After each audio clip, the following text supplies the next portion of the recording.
पिछले 3 दिवस से अनेक वरिष्ठ महानुभाव आदरणीय सदस्यों ने अपने विचार व्यक्त किए हैं।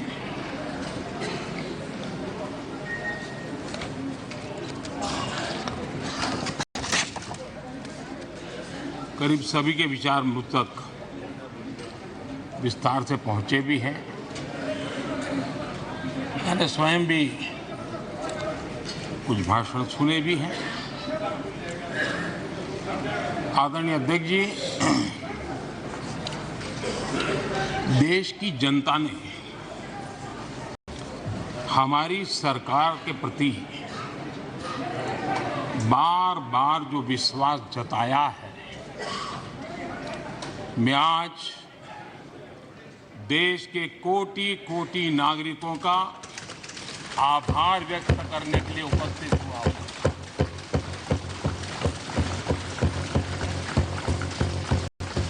और अध्यक्ष जी कहते हैं,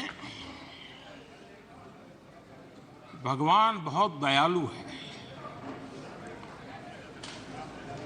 और भगवान की मर्जी होती है कि वो किसी न किसी के माध्यम से अपनी इच्छा की पूर्ति करता है, किसी न किसी को माध्यम बनाता है। मैं इसे भगवान का आशीर्वाद मानता हूं कि ईश्वर ने विपक्ष को सुझाया और वो प्रस्ताव लेकर आए।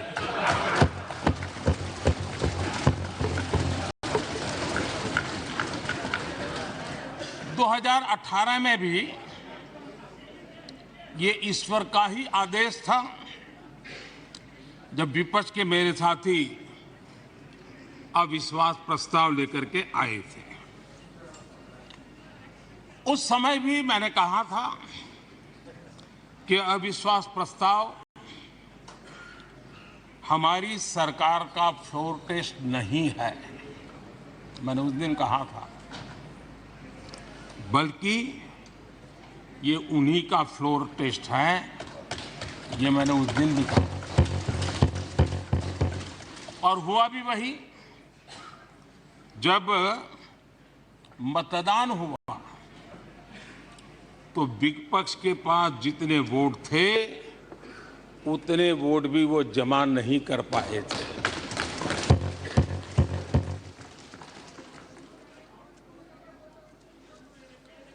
और इतना ही नहीं, जब हम सब जनता के पास गए तो जनता ने भी पूरी ताकत के साथ इनके लिए नो कॉन्फिडेंस घोषित कर दिया। और चुनाव में एनडीए को भी ज्यादा सीटें मिली और भाजपा को भी ज्यादा सीटें मिली। यानी एक तरह से विपक्ष का अविश्वास प्रस्ताव हमारे लिए शुभ होता है।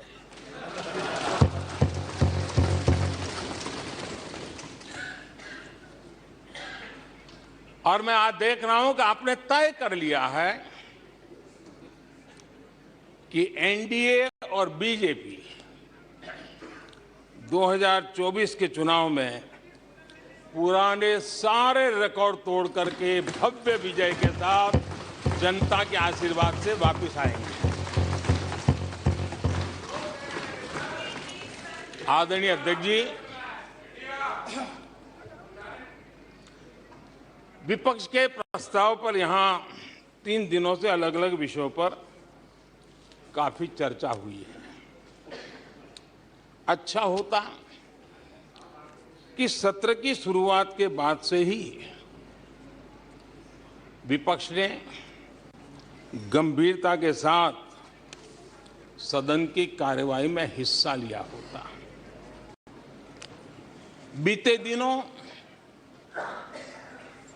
इसी सदन ने और हमारे दोनों सदन ने Janvishwas bill mediation bill, dental commission bill, आदिवासियों के लिए जुड़े हुए bill, digital data protection bill, national research foundation bill, coastal aquaculture से जुड़ा बिल, ऐसे कई महत्वपूर्ण बिल यहां पारित किए। और ये ऐसे बिल थे जो हमारे फिशरमैन के हक के लिए थे, और उसका सबसे ज्यादा लाभ केरल को होना था। और केरल के सांसदों से ज्यादा अपेक्षा थी कि ऐसे बिल पर तो अच्छे ढंग से हिस्सा लेते, लेकिन राजनीति उन पर ऐसी हावी हो चुकी है कि उनको फिशरमैन की चिंता नहीं है।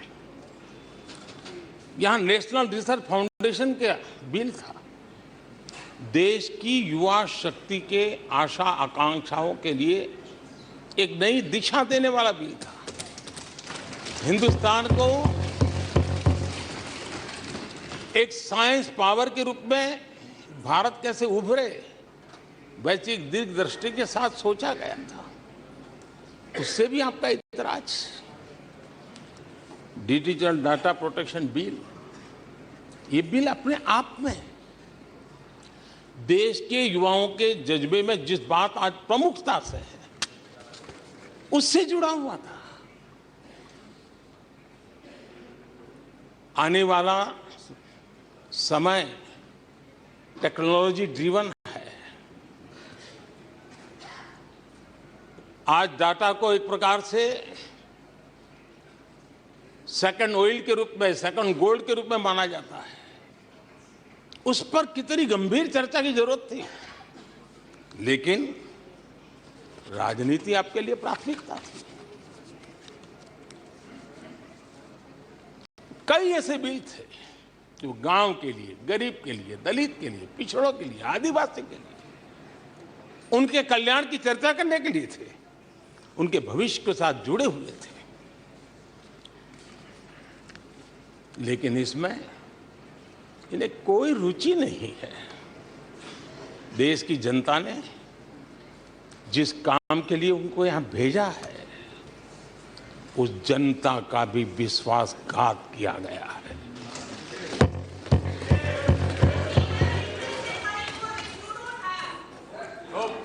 विपक्ष के कुछ दलों के लिए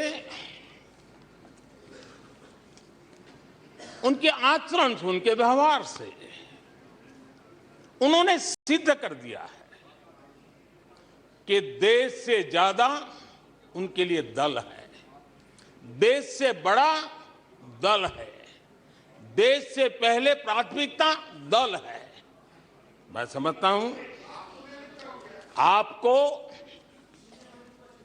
गरीब के भूख की चिंता नहीं है, सत्ता की भूख, यही आपके दिमाग पे सवार है। आपको देश के युवाओं के भविष्य की परवाह नहीं है, आपको अपने राजनीतिक भविष्य की चिंता है। और माननीय अध्यक्ष जी, आप झूठे एक दिन सदन चलने भी दिया, किस काम के लिए?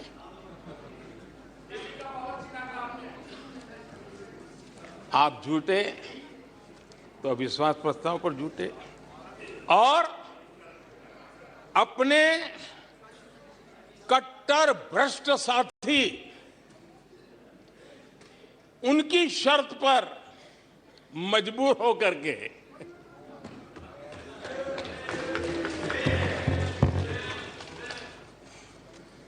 और इस अविश्वास पर प्रस्ताव पर भी आपने कैसी चर्चा की? और तो मैं तो देख रहा हूं सोशल मीडिया में आपके दरबारी भी बहुत दुखी है। ये हाल है आपका।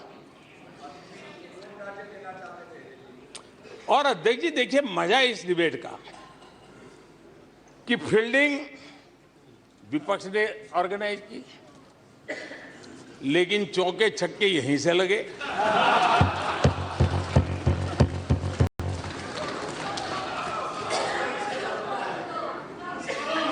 विपक्ष नो कॉन्फिडेंस मोशन पे नो बॉल नो बॉल पर ही करता आगे चलता जा रहा है। इधर से सेंचुरी हो रही है, उधर से नो बॉल हो रहे हैं।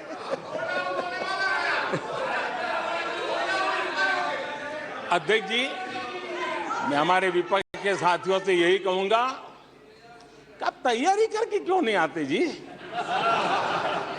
थोड़ी मेहनत कीजिए। और मैंने 5 साल दिए आपको मेहनत करने के लिए। 18 में कहा था कि 23 में आप आना, जरूर आना। 5 साल भी नहीं कर पाए आप लोग। क्या हाल है आप लोगों का, क्या दारिद्र्य है।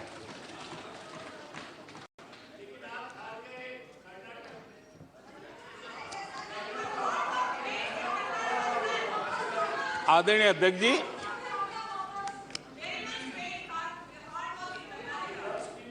विपक्ष के हमारे साथियों को दिखास की, छपास की बहुत इच्छा रहती हो, पर स्वाभाविक है। लेकिन आप ये मत भूलिए कि देश भी आपको देख रहा है। आपके एक एक शब्द को देश गौर से सुन रहा है। लेकिन हर बार देश को आपने निराशा के सिवाय कुछ नहीं दिया है। और विपक्ष के रवैये पर भी मैं कहूंगा, जिनके खुद के बही खाते बिगड़े हुए हैं, जिनके बही खाते खुद के बिगड़े हुए हैं, वो भी हमसे हमारा हिसाब लिए फिरते हैं। माननीय अध्यक्ष जी, इस अविश्वास प्रस्ताव में कुछ चीजें तो ऐसी विचित्र नजर आई जो न पहले कभी सुना है, न देखा है, न कभी कल्पना की है। सबसे बड़े विपक्षी दल के नेता को बोलने की सूची में नाम ही नहीं था। और पिछले उदाहरण देखिए आप।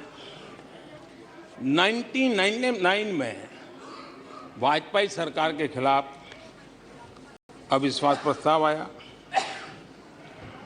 शरद पवार साहब उस समय नेतृत्व कर रहे थे।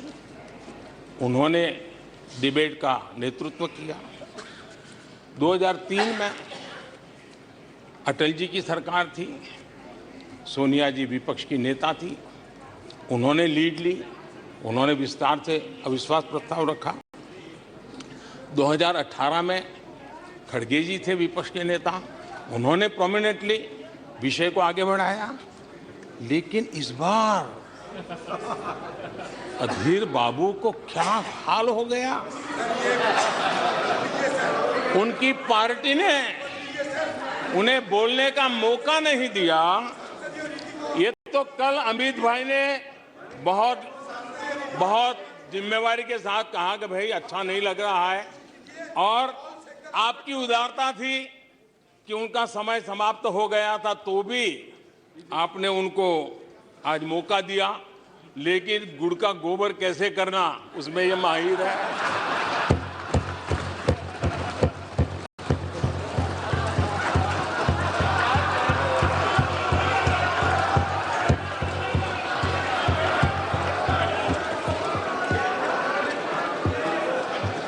मैं नहीं जानता हूं कि आखिर आपकी मजबूरी क्या है। क्यों अधीर बाबू को दरकिनारे कर दिया गया? पता नहीं, कलकत्ता से कोई फोन आया हो।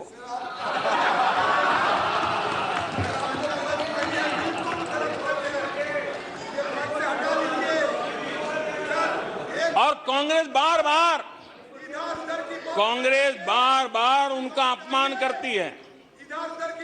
कभी चुनावों के नाम पर उन्हें अस्थायी रूप से फ्लोर लीडर से हटा देते हैं। बिट्टू जी,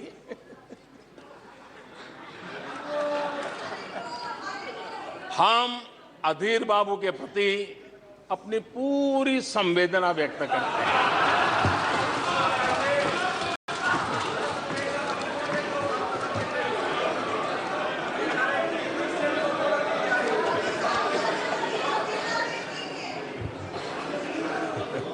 सूरज जी जरा जोर से हंस लीजिए।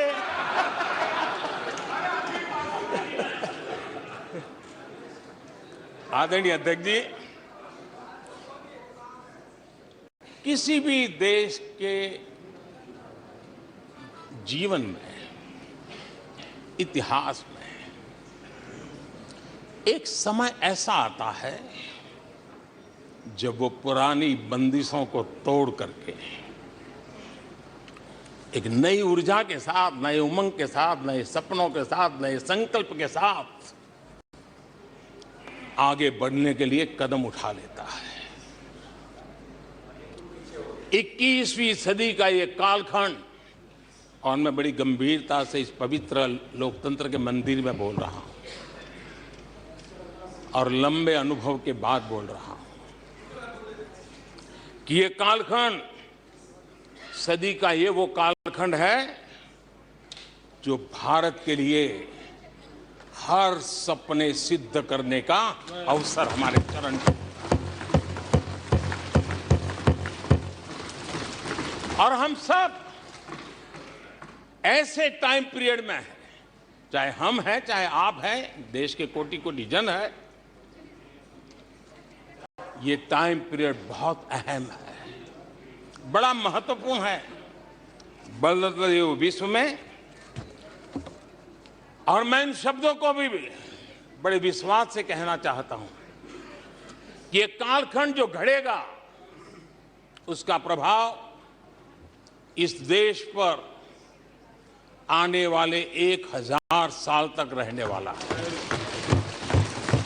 140 करोड़ देशवासियों का पुरुषार्थ इस कालखंड में अपने पराक्रम से, अपने पुरुषार्थ से, अपनी शक्ति से, अपने सामर्थ्य से जो करेगा वो आने वाले 1000 साल की मजबूत नींव रखने वाला है। और इसलिए इस कालखंड में हम सबका बहुत बड़ा दायित्व है, बहुत बड़ी जिम्मेवारी है हमारी। और ऐसे समय हम सबका एक ही फोकस होना चाहिए, देश का विकास, देश के लोगों के सपनों को पूरा करने का संकल्प, और उस संकल्प को सिद्धि तक ले जाने के लिए जी जान से जुट जाना, यही समय की मांग है। 140 करोड़ देशवासी इन भारतीय समुदाय की सामूहिक ताकत हमें उस ऊंचाई पर पहुंचा सकती है।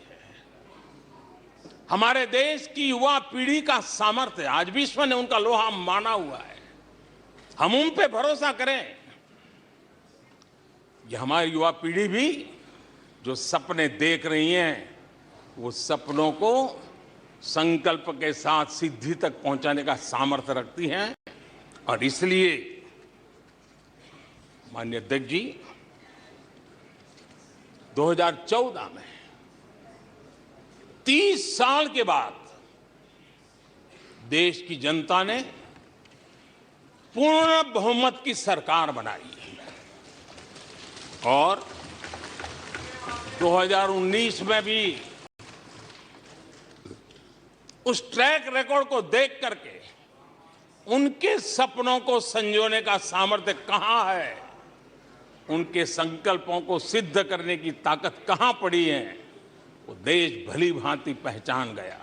और इसीलिए 2019 में फिर एक बार हम सबको सेवा करने का मौका दिया और अधिक मजबूती के साथ दिया। आदरणीय अध्यक्ष जी, इस सदन में बैठे हुए प्रत्येक व्यक्ति की जिम्मेदारी है कि वो भारत के युवाओं के सपनों को, उनकी महत्वाकांक्षाओं को, उनकी आशा अपेक्षा के मुताबिक वो जो काम करना चाहता है उसके लिए हम अवसर दें। सरकार में रहते हुए हमने भी इस दायित्व को निभाने का भरपूर प्रयास किया है। हमने भारत के युवाओं को घोटालों से रहित सरकार दी है।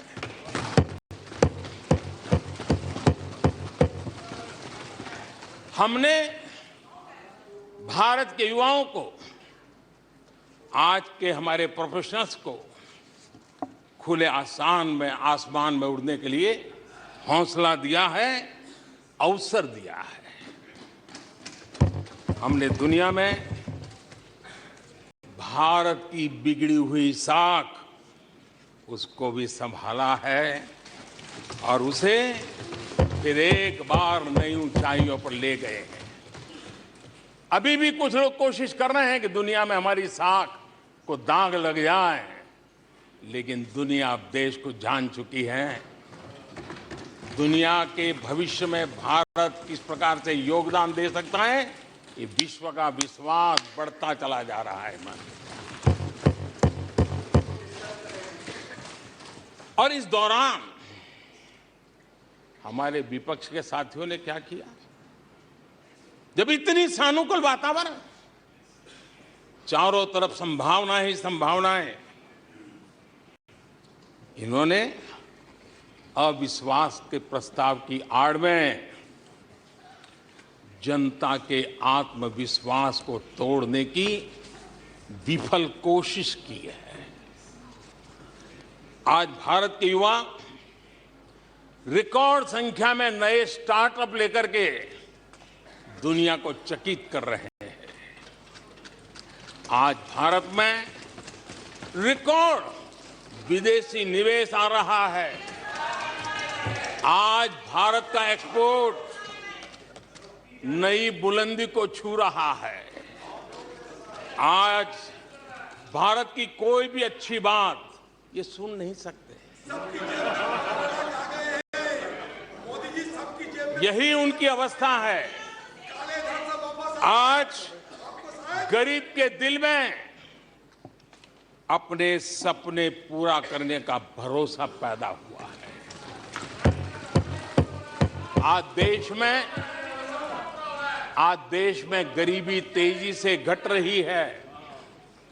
नीति आयोग के रिपोर्ट के अनुसार पिछले 5 साल में 13.5 करोड़ लोग गरीबी से बाहर आए हैं। आदरणीय अध्यक्ष जी,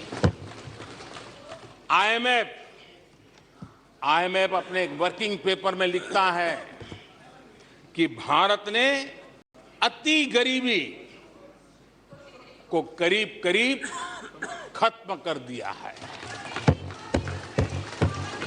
आईएमएफ ने भारत के डीबीटी के और दूसरे हमारे सोशल वेलफेयर स्कीम के लिए आईएमएफ ने इसे कहा है, ये लॉजिस्टिकल मार्वल है। आदरणीय अध्यक्ष जी, WHO ने कहा है, आदरणीय अध्यक्ष जी, वर्ल्ड हेल्थ ऑर्गेनाइजेशन ने कहा है कि जल जीवन मिशन के जरिए भारत में 4 लाख लोगों की जान बच रही है। ये 4 लाख कौन है? मेरे गरीब, पीड़ित, शोषित, वंचित परिवारों के मेरे स्वजन है। हमारे परिवार के निचले तबके में जिंदगी गुजारने के लिए जो मजबूर हुए, उनके जन हैं। ऐसे 4 लाख लोगों की जान बचने की बात WHO कह रहा है। माननीय अध्यक्ष जी, WHO स्वच्छ भारत अभियान का एनालिसिस करके के कहता है कि स्वच्छ भारत अभियान से 3 लाख लोगों को मरने से बचाया गया है। आदरणीय अध्यक्ष जी, भारत स्वच्छ होता है, 3 लाख लोगों की जिंदगी बचती है। 3 लाख है कौन? वही झुग्गी झोपड़ी में जिंदगी जीने के लिए जो मजबूर है, जिनके लिए अनेक कठिनाइयों से गुजारा करना पड़ता है। मेरे गरीब परिवार के लोग, शहरों की बस्तियों में गुजारा करने वाले लोग, गांव में जीने वाले लोग हैं और वंचित तबके के लोग हैं जिनकी जान बची है।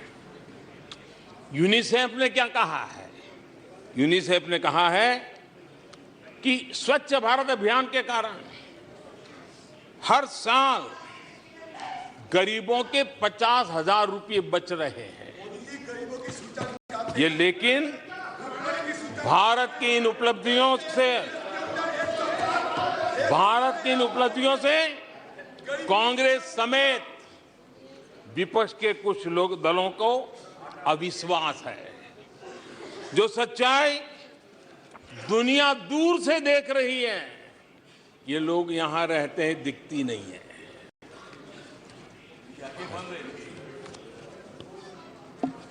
आदरणीय अध्यक्ष जी, अविश्वास और घमंड इनकी रगों में रस बस गया है। वे जनता के विश्वास को कभी देख नहीं पाते हैं। अब ये जो शुतुरमुर्ग अप्रोच है, इसके लिए तो देश क्या कर सकता है? आदरणीय अध्यक्ष जी,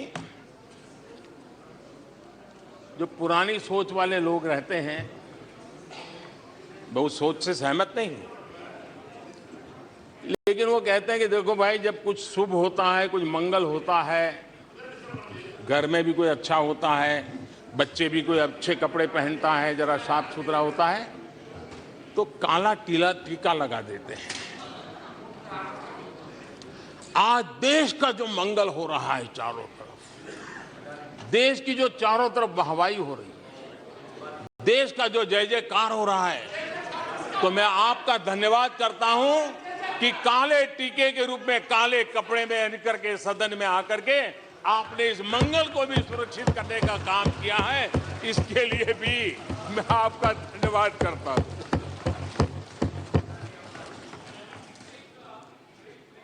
आदरणीय अध्यक्ष जी,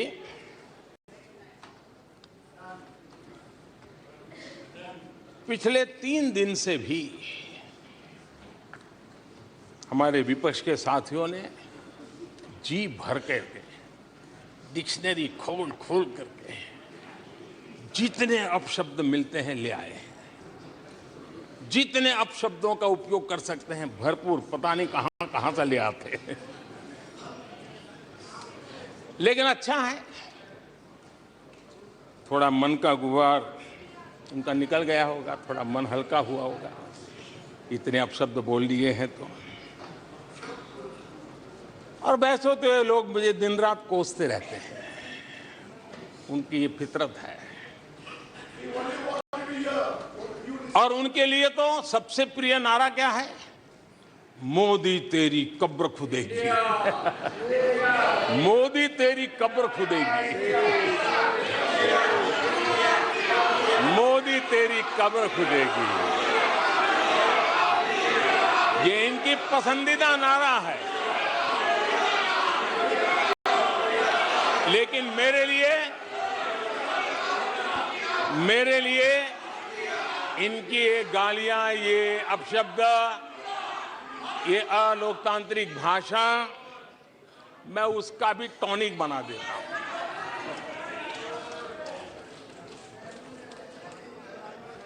और ये ऐसा क्यों करते हैं और ये क्यों होता है?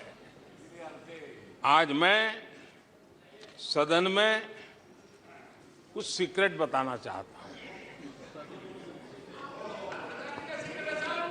मेरा पक्का विश्वास हो गया है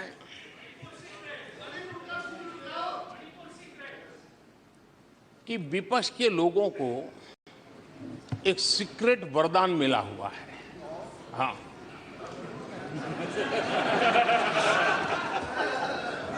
सीक्रेट वरदान मिला हुआ है जी। और वरदान ये कि ये लोग जिसका बुरा चाहेंगे उसका भला ही होगा।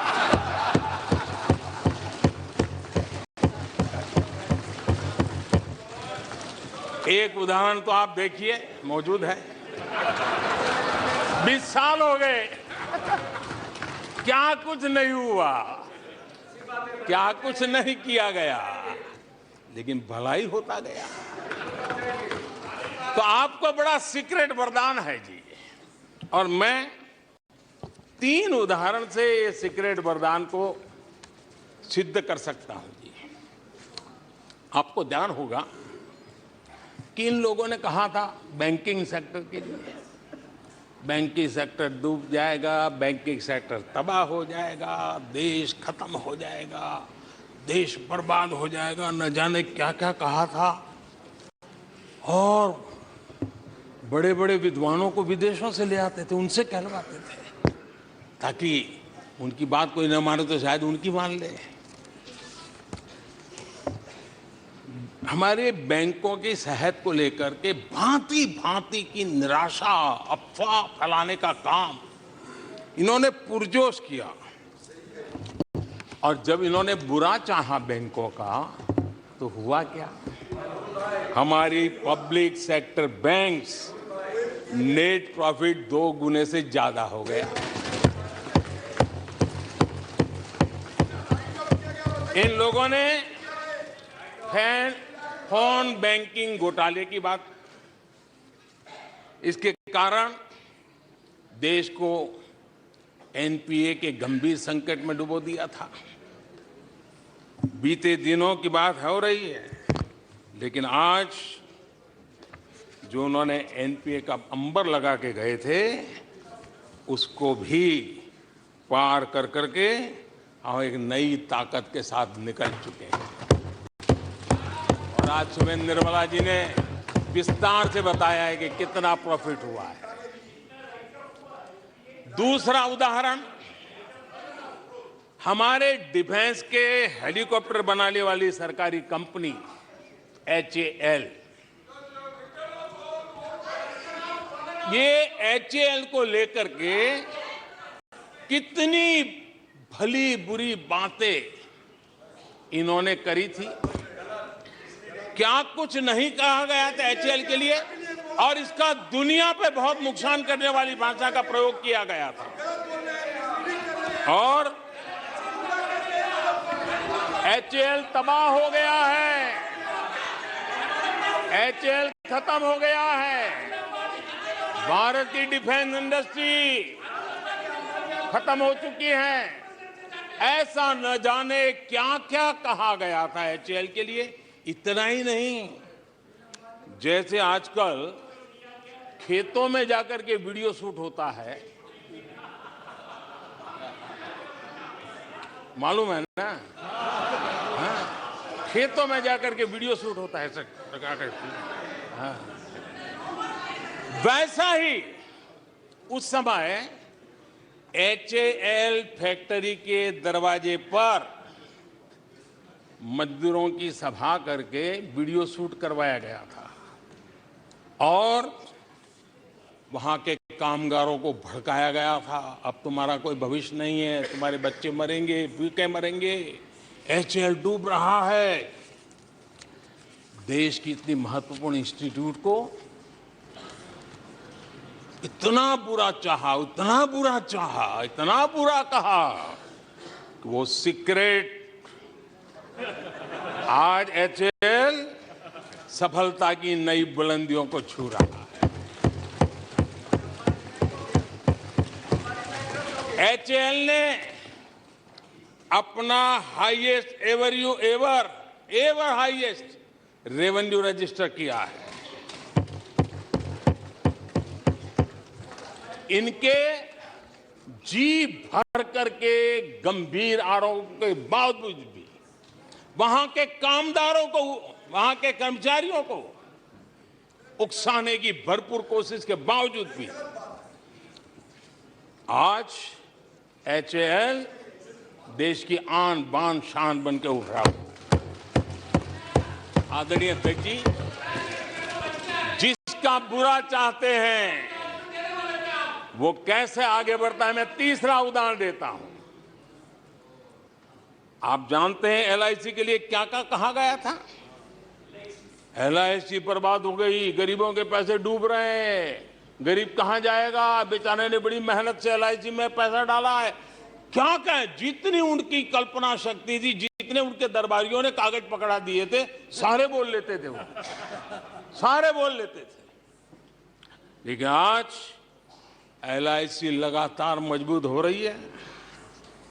शेयर मार्केट में रुचि रखने वाले को भी ये गुरु मंत्र है कि जो सरकारी कंपनियों को ये लोग गाली देना, आप उसमें दांव लगा दीजिए, साहब अच्छा ही होने वाला है।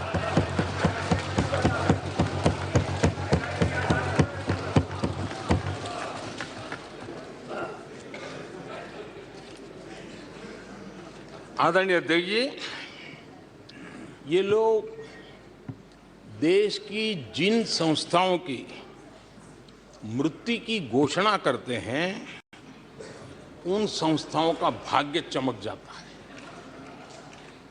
और मुझे विश्वास है कि ये जैसे देश को कोसते हैं, लोकतंत्र को कोसते हैं, मेरा पक्का विश्वास है देश भी मजबूत होने वाला है, लोकतंत्र भी मजबूत होने वाला है, और हम तो होने ही वाले हैं। आदरणीय अध्यक्ष जी, ये वो लोग हैं जिन्हें देश के सामर्थ्य पर विश्वास नहीं।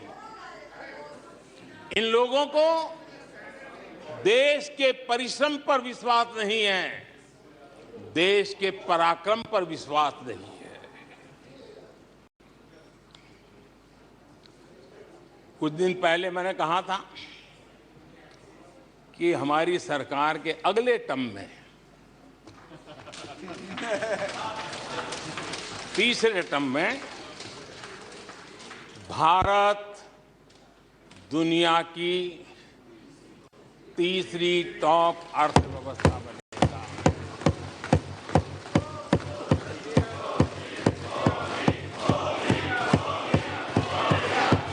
आदरणीय अध्यक्ष जी, आदरणीय अध्यक्ष जी, अब देश के भविष्य पर थोड़ा सा भी भरोसा होता जब हम ये क्लेम करते हैं कि हम आने वाले 5 साल में, नए तीसरे टर्म में, हम देश की इकोनॉमी को तीसरे पर लाएंगे। तो एक जिम्मेवार विपक्ष क्या करता, वो सवाल पूछता, अच्छा भाई बताओ, निर्मला जी बताओ कैसे करने वाले हो, अच्छा मोदी जी बताओ कैसे करने वाले हो, आपका रोड मैप बताओ। ऐसा करते। अब ये भी मुझे सिखाना पड़ रहा है। लेकिन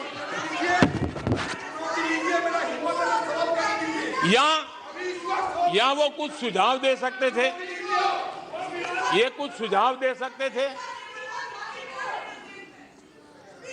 या फिर कहते हम चुनाव में जनता के बीच जाकर के बताएंगे कि ये तीसरे की बात करते हैं, हम तो 1 नंबर पे लेके आएंगे, और ऐसे ऐसे लेके कुछ तो करते यार। लेकिन हमारे विपक्ष की त्रासदी ये है, और उनके राजनीतिक विमर्श पर गौर कीजिए। कांग्रेस के लोग क्या कह रहे हैं, अब देखिए कितना कल्पना दारिद्र्य है। इतने सालों तक सत्ता में रहने के बाद भी क्या अनुभवताहीन बातें सुनने को मिल रही है जी। क्या कहते हैं ये कहते हैं इस लक्ष्य तक पहुंचने कुछ करने की जरूरत नहीं, ऐसे ही होने वाला है तीसरे नंबर पे। बताओ, मुझे लगता है कि इसी सोच के कारण वो सोते रहे इतने सालों तक, तो अपने आप होने वाला है। वो कहते हैं बिना कुछ किए तीसरे पहुंच जाएंगे, और कांग्रेस की माने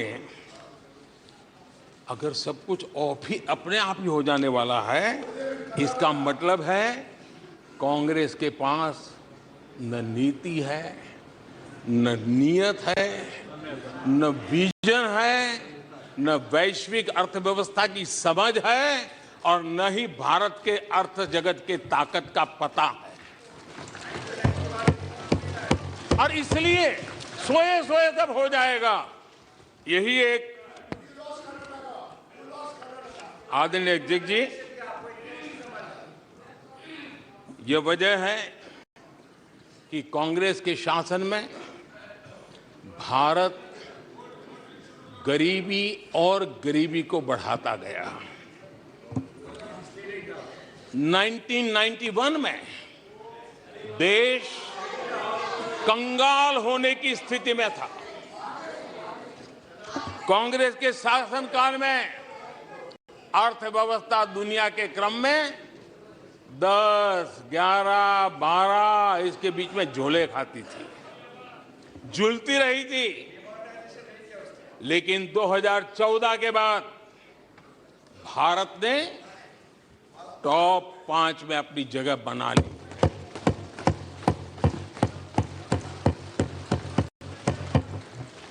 कांग्रेस के लोगों को लगता होगा कि ये कोई जादू से लकड़ी से हुआ है, लेकिन मैं आज सदन को बताना चाहता हूं माननीय अध्यक्ष,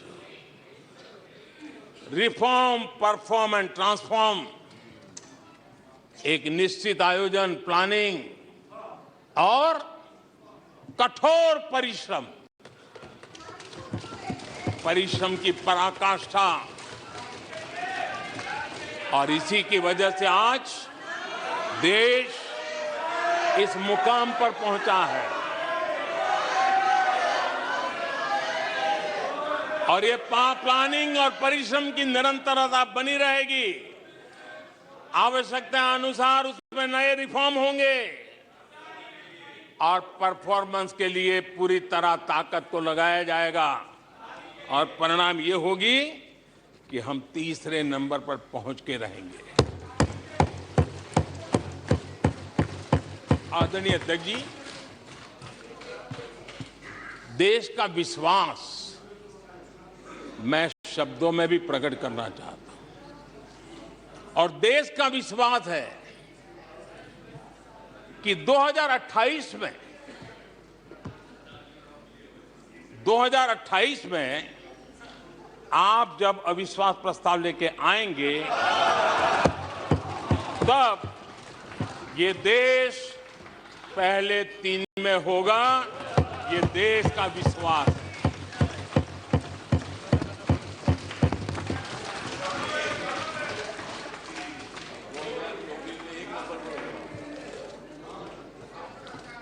आदरणीय अध्यक्ष जी,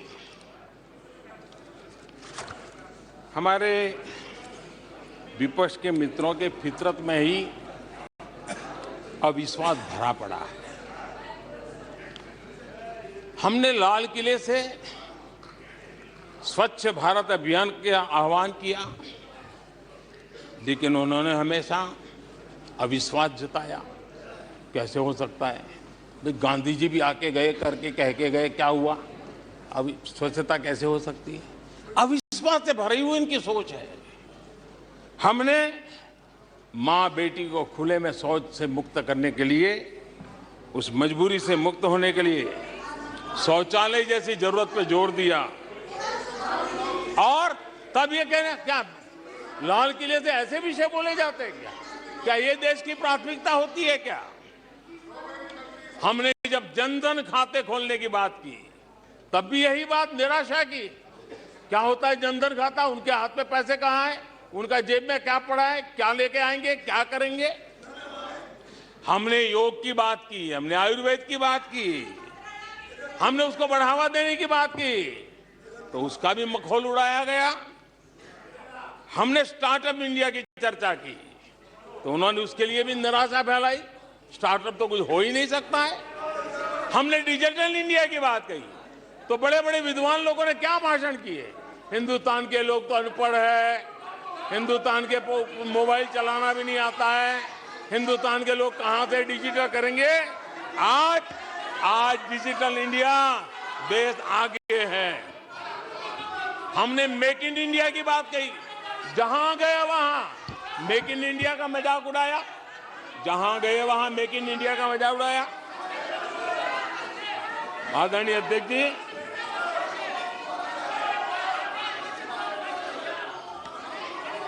कांग्रेस पार्टी और उनके दोस्तों का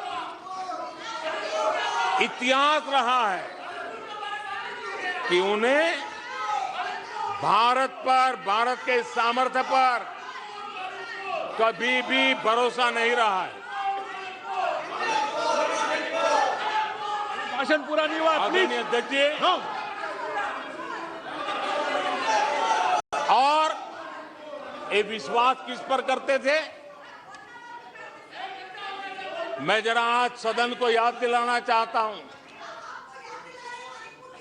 पाकिस्तान सीमा पर हमले करता था। हमारे यहां आए दिन आतंकवादी भेजा जाता था और उसके बाद पाकिस्तान हाथ ऊपर करके मुकर जाता था, भाग जाता था, बोले हमारी तो कोई जिम्मेवारी नहीं है, कोई जिम्मा लेने को तैयार नहीं होता था। और इनका पाकिस्तान से ऐसा प्रेम था कि वो तुरंत पाकिस्तान की बातों पर विश्वास कर लेते थे। पाकिस्तान कहता था कि आतंकी हमले होते रहेंगे और बातचीत भी होती रहेगी। इन्हें यहां तक कहते भाई पाकिस्तान कह रहा है तो सही कहता होगा, ये इनकी सोच रही है। कश्मीर आतंकवाद की आग में दिन रात सुलग रहा था, जलता था, लेकिन कांग्रेस सरकार का काम कश्मीर के आम नागरिकों पर विश्वास नहीं था। वे विश्वास करते थे हुर्रियत पर, वे विश्वास करते थे अलगाववादियों के पर, वे विश्वास उन लोगों पर करते थे जो पाकिस्तान का झंडा लेकर के चलते थे। भारत ने आतंकवाद पर सर्जिकल स्ट्राइक किया, भारत के वैक्सीन पर विश्वास जताया। इनको भारत के सामर्थ्य पर विश्वास नहीं है, इनको भारत के लोगों पर विश्वास नहीं है। लेकिन इस सदन को मैं बताना चाहता हूं, इस देश का भी, भारत के लोगों का कांग्रेस के प्रति नो कॉन्फिडेंस का भाव बहुत गहरा है। कांग्रेस के प्रति नो कॉन्फिडेंस का भाव बहुत गहरा है भारत के लोगों में।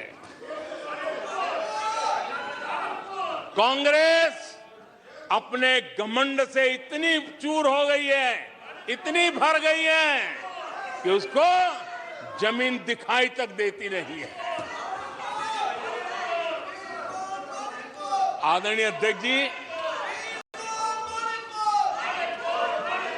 देश के कई हिस्सों में कांग्रेस को जीत दर्ज करने में अनेक दशक लग गए हैं। तमिलनाडु में कांग्रेस की आखिरी बार 1962 में जीत हुई थी। 61 वर्षों से तमिलनाडु के लोग कह रहे हैं कांग्रेस नो कॉन्फिडेंस।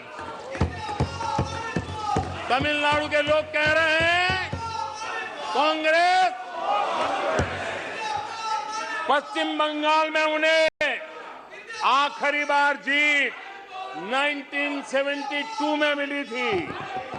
पश्चिम बंगाल के लोग 51 सालों से कह रहे हैं कांग्रेस, कांग्रेस। उत्तर प्रदेश और बिहार और गुजरात कांग्रेस आखिरी 1985 में जीती थी। पिछले 38 वर्षों से वहां के लोगों ने कांग्रेस को कहा है, वहां के लोगों ने कांग्रेस को कहा है। त्रिपुरा में उन्हें आखिरी बार 1988 में जीत मिली थी। 35 वर्षों से त्रिपुरा के लोग कांग्रेस को कह रहे हैं कांग्रेस, कांग्रेस। ओडिशा में कांग्रेस को आखिरी बार 1995 में जीत नसीब हुई थी। यानी ओडिशा में भी 28 वर्षों से कांग्रेस को एक ही जवाब दे रहा है उड़ीसा कह रहा है नो कॉन्फिडेंस। कांग्रेस माननीय प्रधानमंत्री जी, नागालैंड में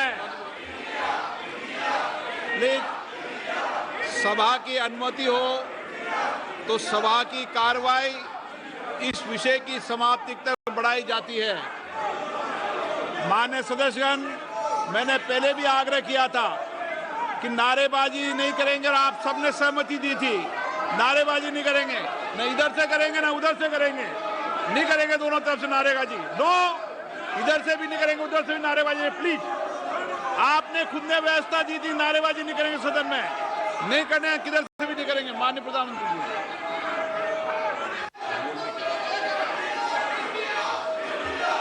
आदरणीय अध्यक्ष जी,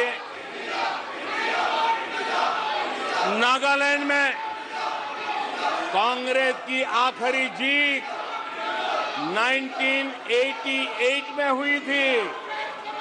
यहां के लोग भी 25 वर्षों से कह रहे हैं कांग्रेस कांग्रेस। दिल्ली, आंध्र प्रदेश और पश्चिम बंगाल में तो एक भी विधायक खाते में नहीं है। जनता ने कांग्रेस के प्रति बार बार नो कॉन्फिडेंस घोषित किया है। आदरणीय अध्यक्ष जी, मैं आज इस मौके पर ये आपके काम की बात बताता हूं, आपके काम की बात बताता हूं, आपकी भलाई के लिए बोल रहा हूं, आपकी भलाई के लिए बोल रहा हूं।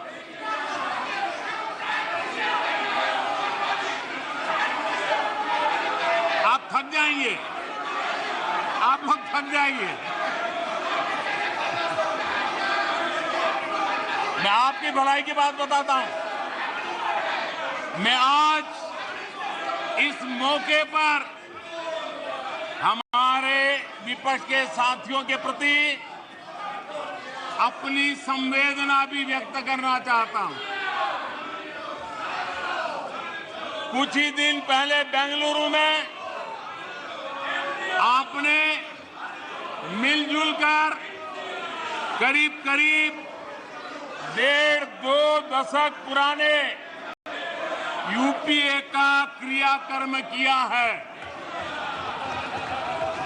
उसका अंतिम संस्कार किया है। लोकतांत्रिक व्यवहार के मुताबिक मुझे तभी आपको सहानुभूति जरूर व्यक्त करनी चाहिए थी, संवेदना व्यक्त करनी चाहिए थी, लेकिन देरी में मेरा कसूर नहीं है, देरी में मेरा कसूर नहीं है, क्योंकि आप खुद ही एक और यूपीए का क्रियाकर्म कर रहे थे और दूसरी ओर जश्न भी मना रहे थे। और जश्न भी किस बात का? खंडहर पर नया प्लास्टर लगाने का। आप जश्न मना रहे थे खंडहर पर नया प्लास्टर लगाने का। आप जश्न मना रहे थे फेल मशीन पर नया पेंट लगाने का। दशकों पुरानी खटारा गाड़ी को इलेक्ट्रिक व्हीकल दिखाने के लिए आपने इतना बड़ा मजमा लगाया था। और मजेदार ये कि मजमा खत्म होने से पहले ही उसका क्रेडिट लेने के लिए आप में सिर फुटबॉल शुरू हो गई। मैं हैरान था कि ये गठबंधन लेकर आप जनता के बीच जाएंगे। मैं विपक्ष के साथियों को कहना चाहता हूं, आप जिसके पीछे चल रहे हो, आप जिसके पीछे चल रहे हो, उसको तो इस देश की जबान, इस देश की संस्कार की समझ ही नहीं बची है। पीढ़ी दर पीढ़ी ये लोग लाल मिर्च और हरी मिर्च का फर्क नहीं समझ पाए।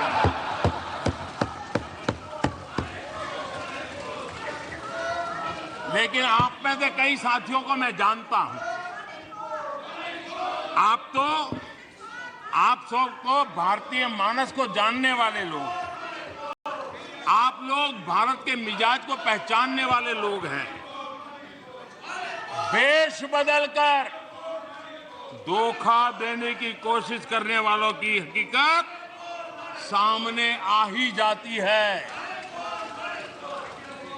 जिन्हें सिर्फ नाम का सहारा है, जिन्हें सिर्फ नाम का सहारा है, उन्हीं के लिए कहा गया है,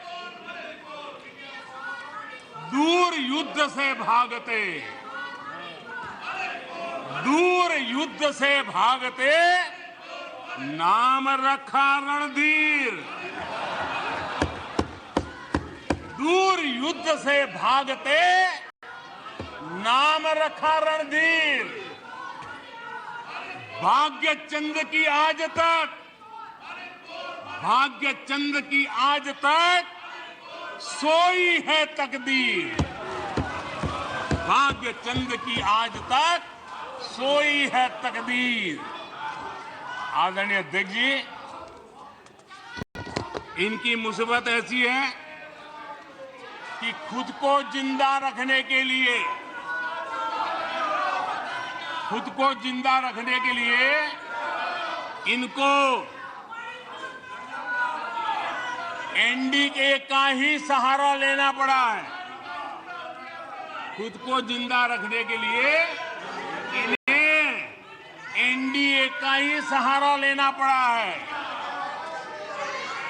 लेकिन आदत के मुताबिक घमंड का जो आई है ना, आई वो उनको छोड़ता नहीं है। और इसलिए एनडीए में 2 आई पिरो दिए, 2 घमंड के आई पिरो दिए। पहला आई 26 दलों का घमंड और दूसरा आई एक परिवार का घमंड। एनडीए भी चुरा लिया कुछ बचने के लिए और इंडिया के भी टुकड़े कर दिए। I dot, N dot, D dot, I dot. आदरणीय अध्यक्ष जी,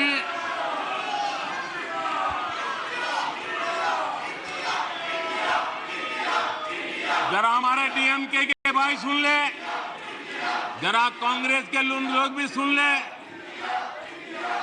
अध्यक्ष महोदय, यूपीए को लगता है कि देश के नाम का इस्तेमाल करके अपनी विश्वसनीयता बढ़ाई जा सकती है, लेकिन कांग्रेस के सहयोगी दल, कांग्रेस के अटूट साथी तमिलनाडु सरकार में एक मंत्री 2 दिन पहले ही ये कहा है, तमिलनाडु सरकार के एक मंत्री ने कहा है, इंडिया उनके लिए कोई मायने नहीं रखता, इंडिया उनके लिए कोई मायने नहीं रखता। उनके मुताबिक तमिलनाडु तो भारत में है ही नहीं। आदरणीय अध्यक्ष जी, आज मैं गर्व के साथ कहना चाहता हूं, तमिलनाडु वो प्रदेश है, तमिलनाडु वो प्रदेश है जहां हमेशा देशभक्ति की धाराएं निकली है। तमिलनाडु वो प्रदेश है जहां हमेशा देशभक्ति की धाराएं निकली है। जिस राज्य ने हमें राजा जी दिए, जिस राज्य ने हमें कामराज दिए, जिस राज्य ने हमें एमजीआर दिए, जिस राज्य ने हमें अब्दुल कलाम दिए, आज उस तमिलनाडु से स्वर सुनाई दे रहे हैं। आदरणीय अध्यक्ष जी, जब आपके अलायंस अंदर ही अंदर ऐसे लोग हो जो अपने देश के अस्तित्व को नकारते हो, तो आपकी गाड़ी कहां जाकर के रुकेगी? जरा आत्मचिंतन करने का मौका मिले और आत्मा बचाओ तो जरूर करिएगा। आदरणीय अध्यक्ष जी,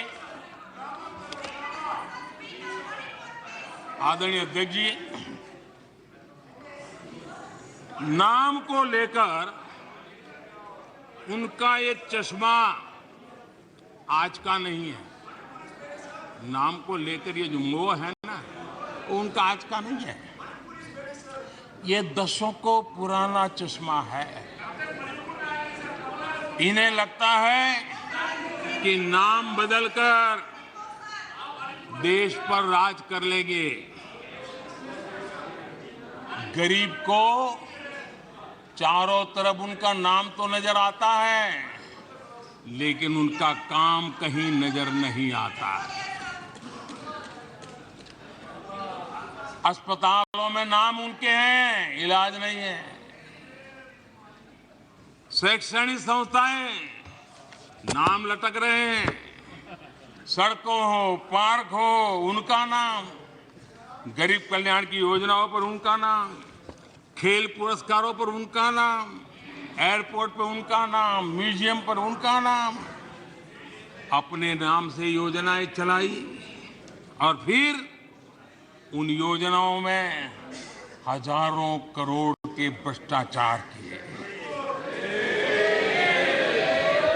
समाज के अंतिम छोर पर खड़ा व्यक्ति काम होते देखना चाहता था, लेकिन उसे मिला क्या? सिर्फ परिवार का नाम।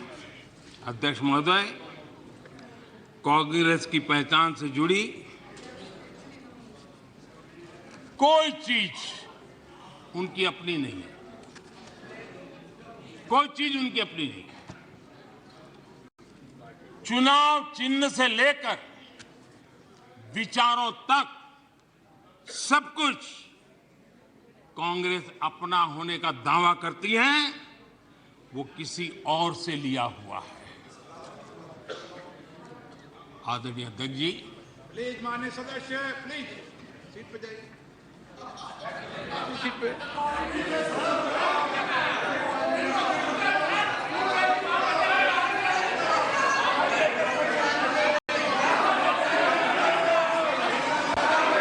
अपनी कमियों को ढकने के लिए चुनाव चिन्ह और विचारों को भी चुरा लिया। फिर भी जो बदलाव हुए हैं उसमें पार्टी का घमंड ही दिखता है। ये भी दिखता है कि 2014 से वो किस तरह डिनायल के मोड में है। पार्टी के संस्थापक कौन? ए.ओ. ह्यूम एक विदेशी थे जिन्होंने पार्टी बनाई। आप जानते हैं 1920 में भारत के स्वतंत्रता संग्राम को एक नई ऊर्जा मिली। 1920 में एक नया ध्वज मिला और देश ने उस ध्वज को अपना लिया। तो रातों रात कांग्रेस ने उस ध्वज की ताकत देख करके उसे भी छीन लिया और प्रतीक को देखा कि ये गाड़ी चलाने के लिए ठीक रहेगा। 1920 से खेल चल रहा है और उनको लगा कि तिरंगा झंडा देखेंगे तो लोग देखेंगे उनकी बात हो रही है। ये उन्होंने खेल किया। वोटरों को भुलाने के लिए गांधी नाम भी हर बार वो भी चुरा लिया। कांग्रेस के चुनाव चिन्ह देखिए, 2 बैल, गाय बछड़ा और फिर हाथ का पंजा। ये सारे उनके कारनामे उनकी हर प्रकार की मनोवृत्ति का प्रतिबिंब करता है, उसको प्रकट करते हैं और ये साफ दिखाता है कि सब कुछ एक परिवार के हाथों में सब केंद्रित हो चुका है। आदरणीय अध्यक्ष जी, ये इंडिया गठबंधन नहीं है, ये इंडिया गठबंधन नहीं है, एक घमंडिया गठबंधन है। ये इंडिया गठबंधन नहीं है, घमंडिया गठबंधन है। और इसकी बारात में हर कोई दूल्हा बनना चाहता है, सबको प्रधानमंत्री बनना है।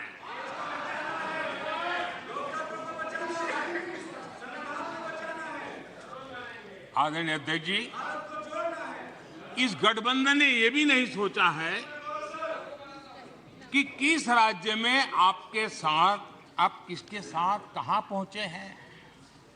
पश्चिम बंगाल में आप टीएमसी और कम्युनिस्ट पार्टी के खिलाफ है और दिल्ली में एक साथ है। और अधीर बाबू 1991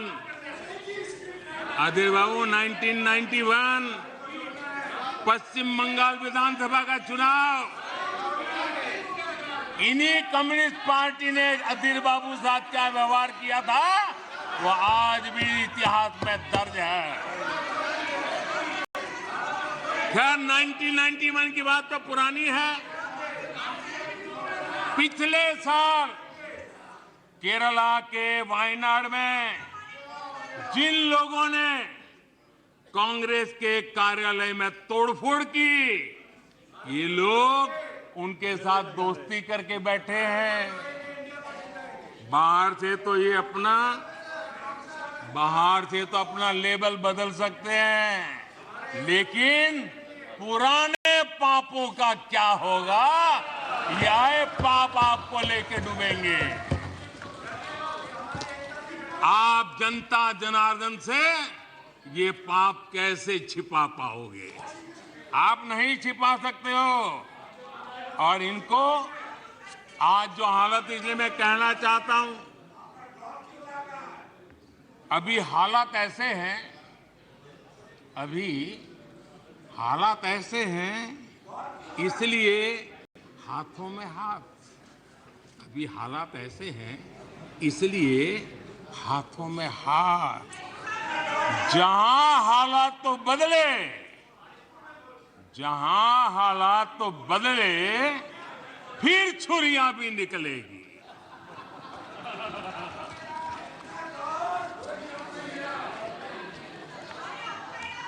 आदरणीय अध्यक्ष जी,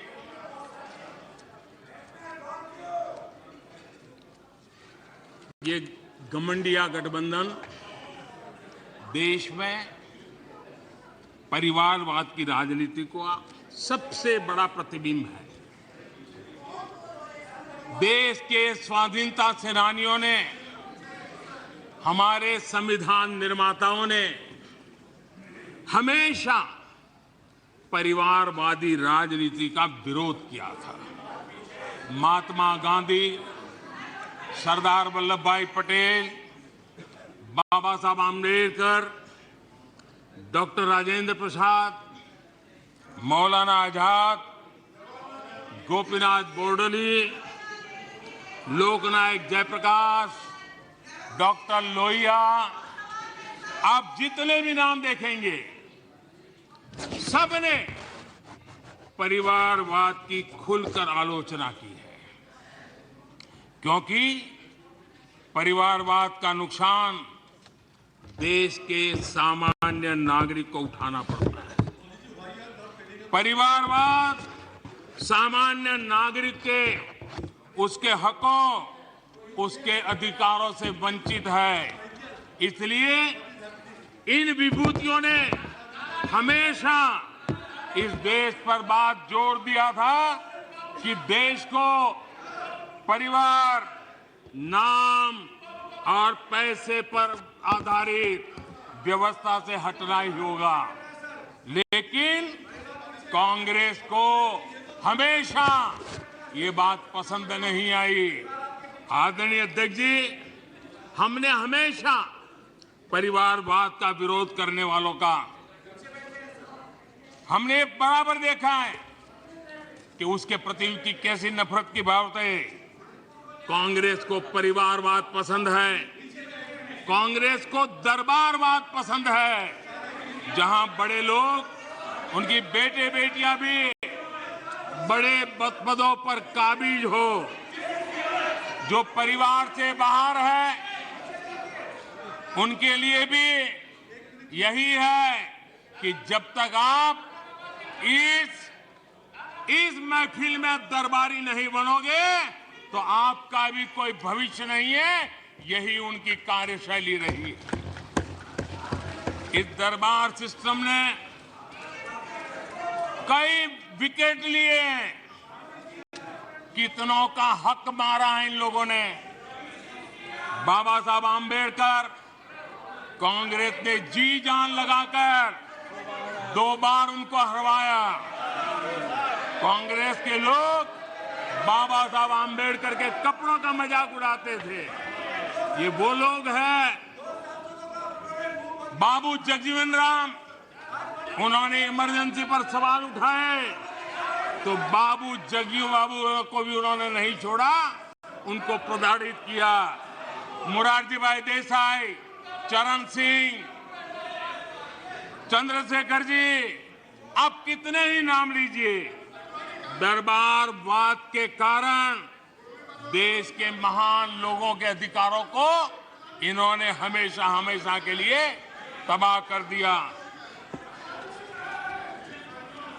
यहां तक कि जो दरबारी नहीं थे, जो दरबारवाद से जुड़े नहीं थे, उनके पोर्ट्रेट तक पार्लियामेंट में लगाने से इनको झिझक होती थी। 1990 में उनके पोर्ट्रेट सेंट्रल हॉल में तब लगी जब बीजेपी समर्थित गैर कांग्रेसी सरकार सामने आई।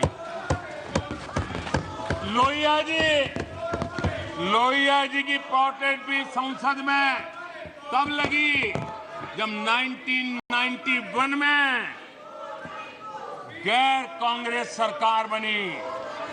नेताजी की पोर्ट्रेट 1978 में सेंट्रल हॉल में लगाई जब जनता पार्टी की सरकार थी।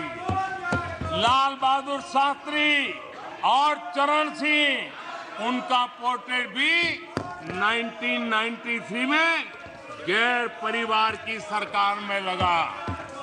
सरदार पटेल के योगदान को भी कांग्रेस ने हमेशा नकारा। सरदार साहब को समर्पित विश्व की सबसे ऊंची स्टैच्यू ऑफ यूनिटी प्रतिमा बनाने का गौरव भी हमें प्राप्त हुआ। हमारी सरकार ने दिल्ली में पीएम म्यूजियम बनाया, सारे पूर्व प्रधानमंत्रियों को सम्मान दिया। पीएम म्यूजियम दल और पार्टी से ऊपर उठकर सभी प्रधानमंत्रियों को समर्पित है।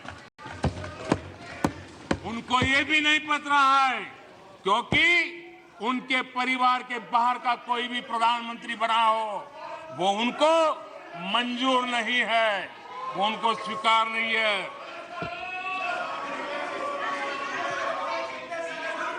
आदरणीय अध्यक्ष